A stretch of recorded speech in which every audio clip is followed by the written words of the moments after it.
Okay, we're on the last chapter of the book of Genesis, chapter 50.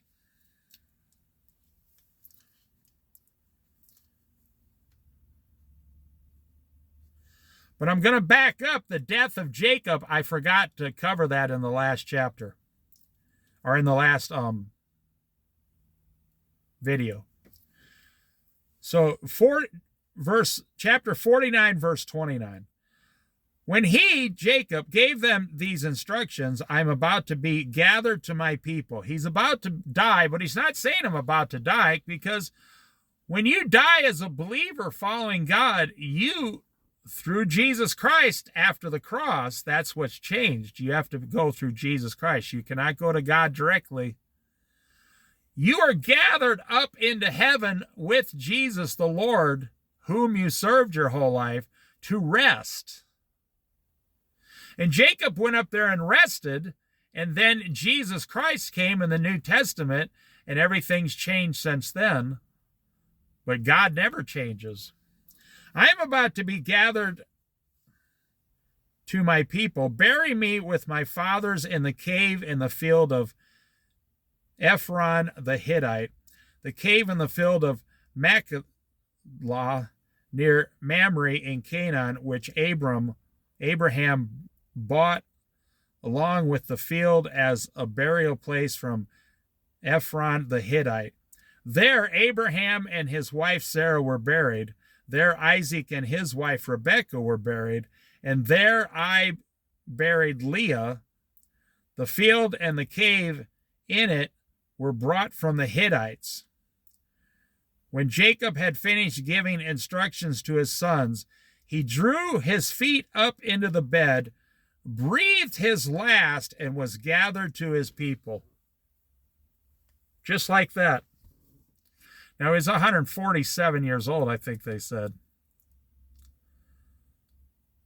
Incredibly amazing.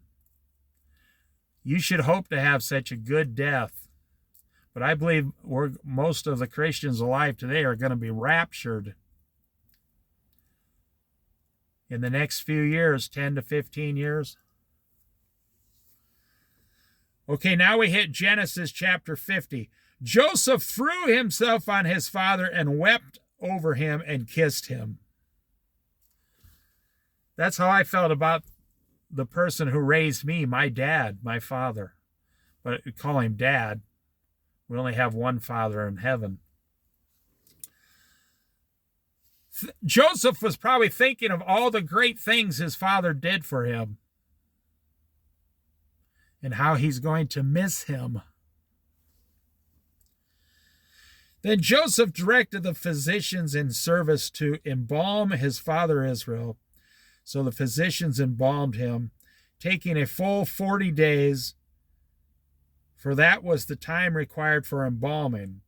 We don't do that today. You can embalm someone in one afternoon. And the Egyptians mourned for him 70 days. When the days of mourning had passed, Joseph said to Pharaoh's court, "If I have found favor in your eyes, speak to Pharaoh for me. Tell him my father made me swear an oath and said, I am about to die. Bury me in the tomb I dug for myself in the land of Canaan. Now let me go up and bury my father, then I will return."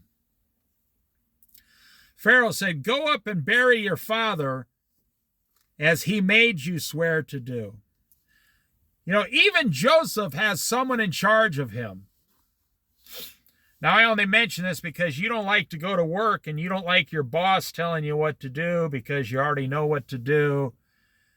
And you probably think you're a lot more important than you actually are. Because everybody thinks that. There goes a kingfisher right there. That bird right there is a kingfisher. Just flew away. Didn't like me moving the camera. But everybody has someone over them. Even the highest person, even the President of the United States has God over him. Everybody has someone over them. Joseph had to ask Pharaoh if he could leave.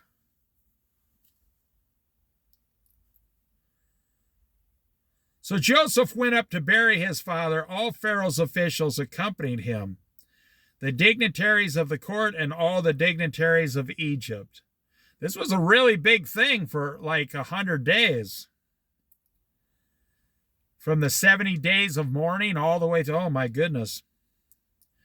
In the court and all the dignitaries of Egypt. This may be the greatest burial in the history of the Bible. I mean, even Jesus didn't get this kind of attention. They just threw him on a cross and threw him in a tomb, and 3 days later he rose.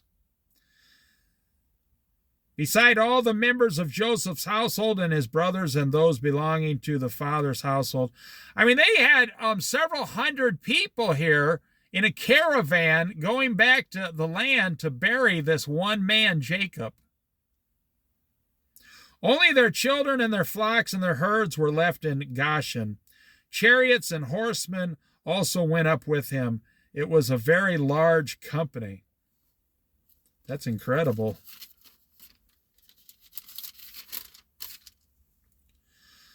When they reached the threshing floor of Atad, near the Jordan, they lamentated loudly and bitterly, meaning they started all weeping.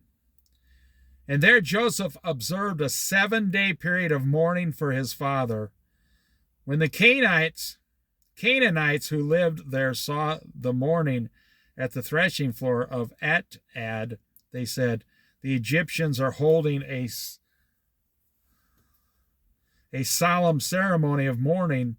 This is why that place near the Jordan is called Abel Mizraim.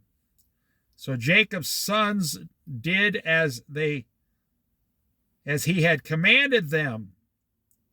They carried him to the land of Canaan and buried him in the cave of the field of Machpelah near Mamre, which Abraham had bought along with the field as a burial place from Ephron the Hittite. After burying his father, Joseph returned to Egypt together with his brothers and all the others who had gone with him to bury his father.